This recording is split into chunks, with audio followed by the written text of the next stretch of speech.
Good afternoon, everyone. Welcome to another 4 p.m. Bible study. My name is Jim Schaefer, and I share with you every Tuesday and Thursday live on Facebook. Now, I'm a retired pastor and Bible teacher, and it is my joy to share a Bible study with you every single week. Now, you can see all of my Bible studies just by scrolling down on my Facebook page. But there is an easier way.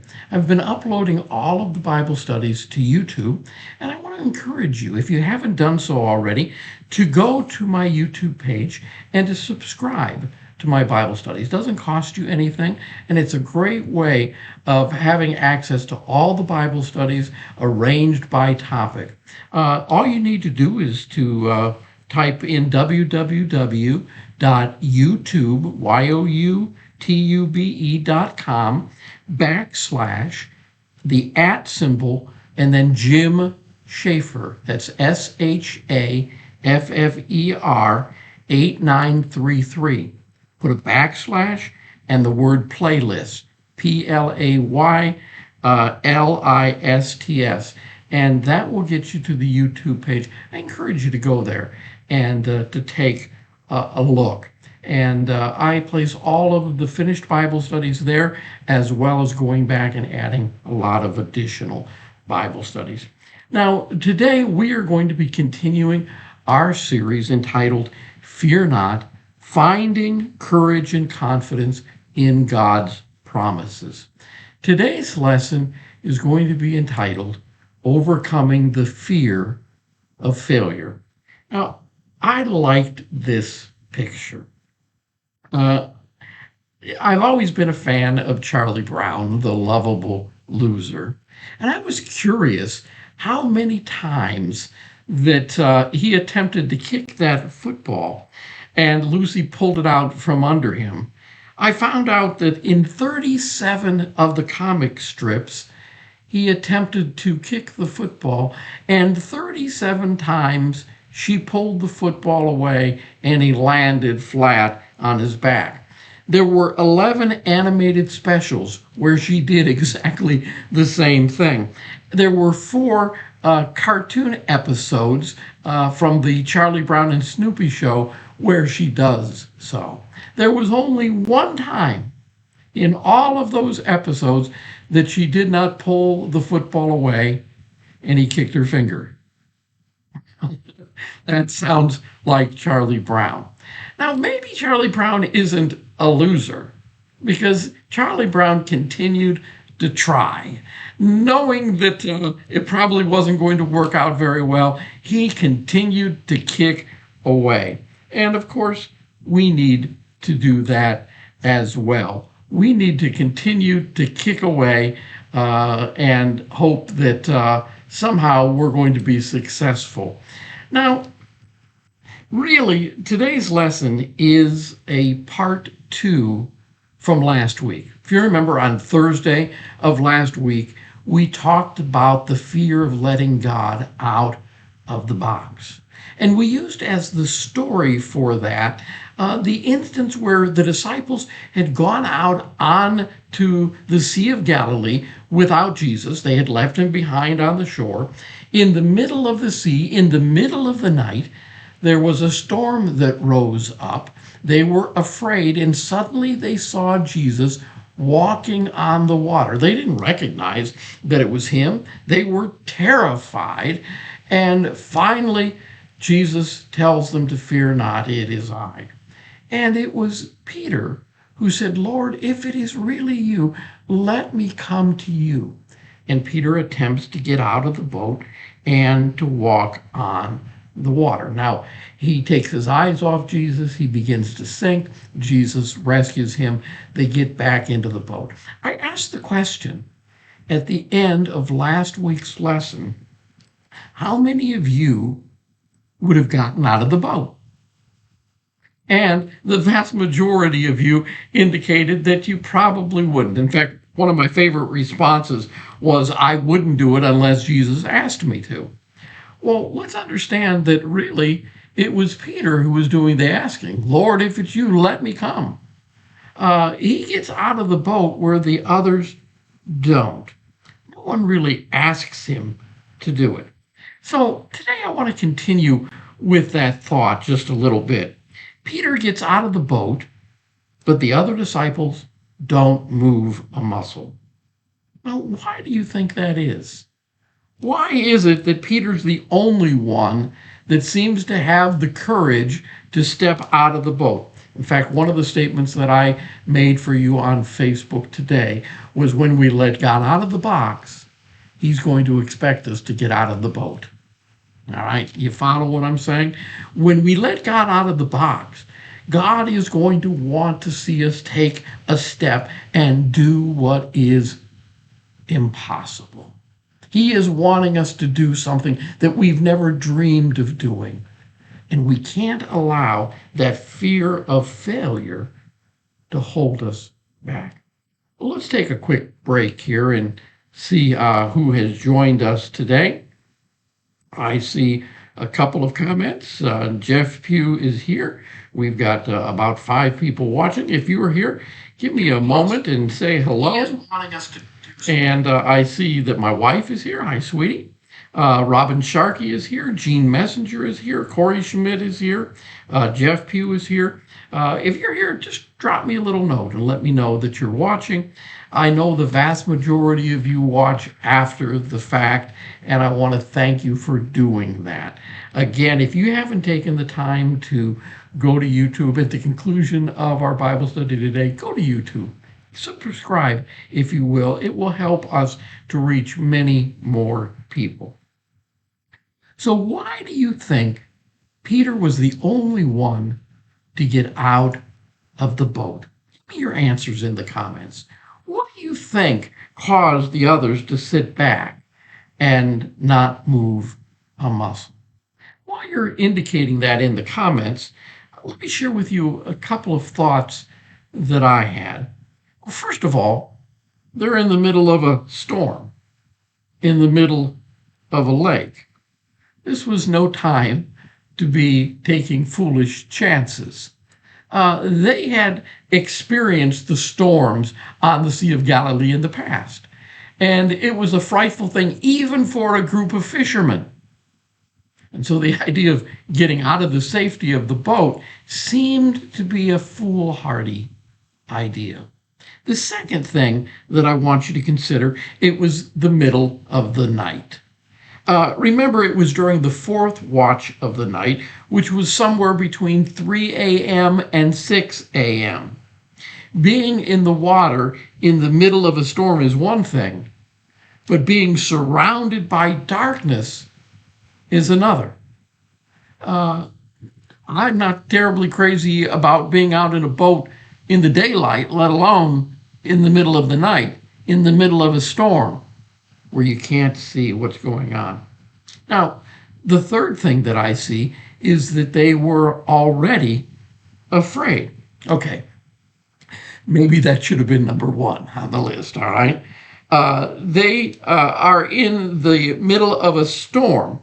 They have just experienced a huge shock. While they're fretting about the storm, suddenly they see someone walking on the water, and they finally realize that it's Jesus, but they were terrified, all right? It's difficult to do anything courageous when you're already terrified. And so I think that's a third reason perhaps they didn't get out of the boat. Remember, they thought Jesus was a ghost. But the fourth reason, and the one that I think probably is the most important reason, is that they had just watched Peter fall under the waves. Had Peter been successful, don't you think somebody else would have said, "Me next"? Had Peter walked on the water and not began to sink, I think courage would have begun to sprout in the hearts and minds of some of the other disciples. Had another person been successful, it would have just provided even more hope for the next to give it a try. Now, that's human nature, isn't it? Human nature is when we see someone else being successful, we try it. I think that last fact is probably the primary reason the disciples stayed in the boat. The fear of failure is just all too real. We made the statement in our very first lesson in this series that fear is a bully, all right? And that fear paralyzes us. It stops us in our track. And as usual, the Bible has something important to say about this fear of failure. Today, I want to look at the story of the talents. Now, you'll find that story in your Bible in Matthew chapter 25, and we're going to be looking specifically at verses 24 through 27. Many times when we hear this story, we hear about how a man gave talents to individuals, and because of our Western mindset, we think he was giving them abilities. But the truth is, a talent was a unit of weight used to weigh out gold or silver. So what we're talking about here is money, all right, wealth. Most Bible scholars believe that a single talent of silver would have been worth, well, hold on to your hats. A single talent would have been worth about 15 to 20 years of wages. Now, if somebody came and offered you 15 to 20 years of wages in advance, that would be quite a bonus now, wouldn't it? Now, the equivalent today would have been somewhere in the area or excess of $300,000 to $500,000. So a talent, and that would be a talent of silver. A talent of gold would have been worth much, much, much more than that. And in today's story, one man has been given 5 talents, another has been given 2 talents, and a third has been given a single talent. Let's understand, no matter how much we're talking about here, it was a lot of money. Now, the first man returns and hands 5 talents back to the man who had given him the money in the first place, plus he gives him 5 additional talents. So he has doubled his money. The second man had received 2 talents, and he returns with that 2 talents plus 2 additional talents. Now let's take a look at the third man, and we'll find his response in Matthew chapter 25, starting in verse 24. So here it is. Then the man who had received 1 talent also approached and said, "Master, I know you. You're a difficult man, reaping where you haven't sown and gathering where you haven't scattered seed. So I was afraid, and I hid your talent in the ground. Look, you have what is yours." But his master replied to him, "You evil, lazy slave. If you knew that I reap where I haven't sown and gather where I haven't scattered, then you should have deposited my money with the bankers. And when I returned, I would have received my money back with interest." Now,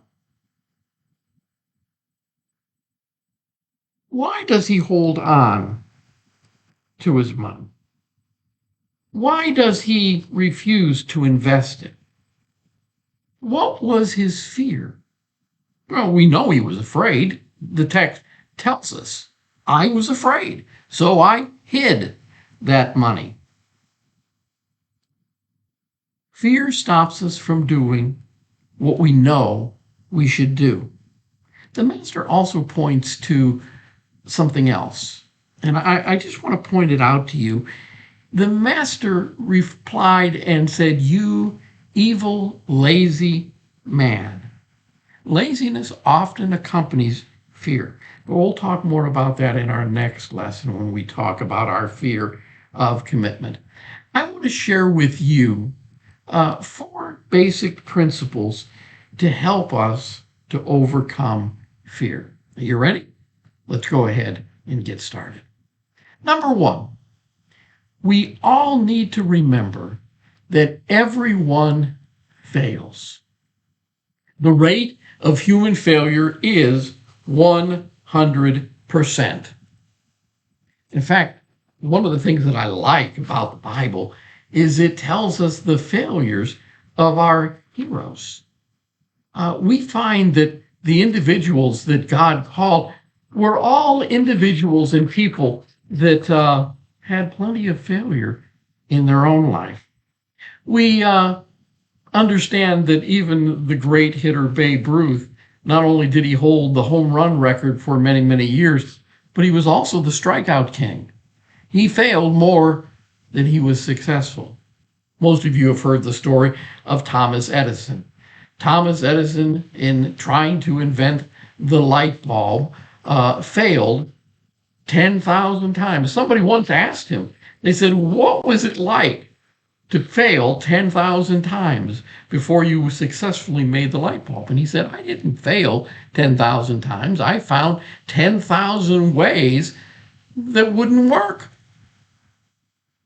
That's pretty fascinating to me. We can't let failure stop us.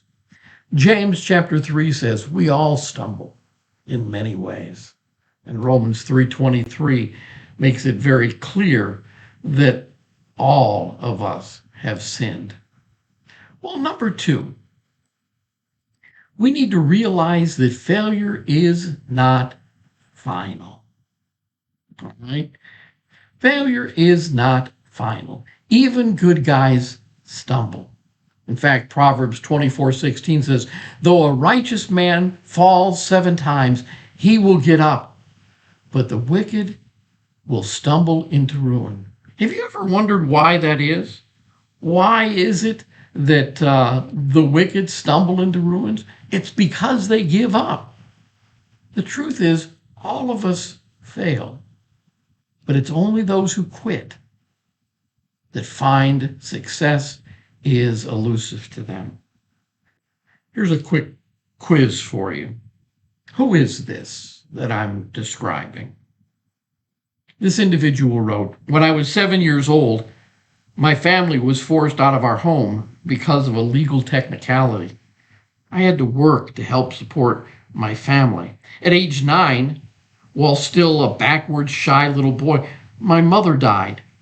At age 22, I lost my job as a store clerk. I wanted to go to law school, but my education wasn't good enough.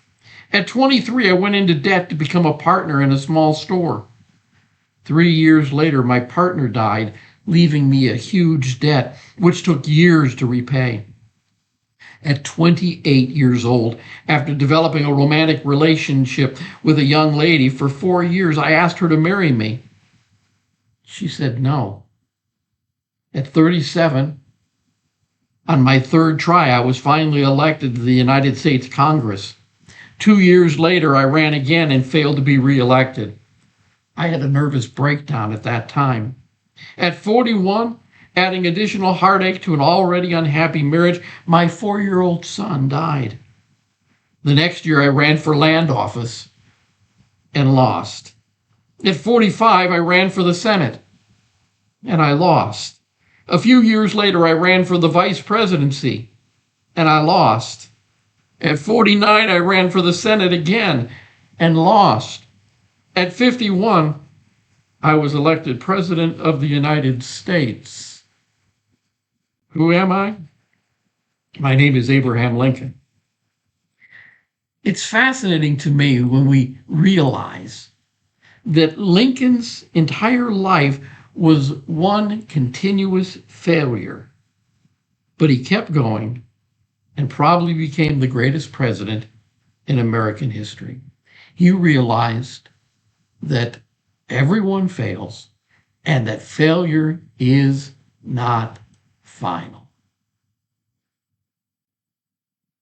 Number 3, we need to recognize the benefit of failure. You see, failure educates us. Failure teaches us what not to do. Failure develops our skills. And here's something that I think is really fascinating. Failure makes us less judgmental. When we recognize that we all fail, then we're not so harsh with others who have failed us. Finally, number 4, we need to resist comparing ourselves with others. We live in an extremely competitive society, and we need to understand that success is just doing the best you can. Somehow, we have to be able to replace fear with faith. What really makes the difference, very simply, is a refusal to give up, a refusal to quit. One of God's greatest attributes is faithfulness. And God is really calling you and I to faithfulness as well, to do the best that we can, to serve Him with our heart, soul, mind, and strength. Now, we're going to continue this thought with our lesson on Thursday. I want to talk about our fear of commitment, but really, God's been dealing with me on this over the last few weeks. And I see another word there rather than commitment, that word faithfulness. God wants us to be faithful, to not give up, to not quit. There's some extremely important lessons that we have to learn about the fear of commitment and how we need to have that stick-to-itiveness to continue to move forward, to continue to trust God, even when things get extremely tough. Well, I hope you've enjoyed today's lesson, today's thoughts. Let me just take another quick moment to take a look at responses and see how many others have commented. For some reason, I keep jumping back into a previous day. It is still doing the same thing. Well, I want to thank you and thank you for watching. I see Warren Morley is watching. Hey, Warren, nice to have you with us. That's a name from the past. I appreciate each and every one of you, and I want to encourage you to join us again on Thursday at 4 p.m. As you pray, would you just keep me in your prayers? I'm struggling with a leg issue right now. Don't know what's quite going on, but I'm having great difficulty walking, and I would appreciate your prayers because I know God is faithful. God bless you. Hope you have a wonderful day, and I will see you all on Thursday.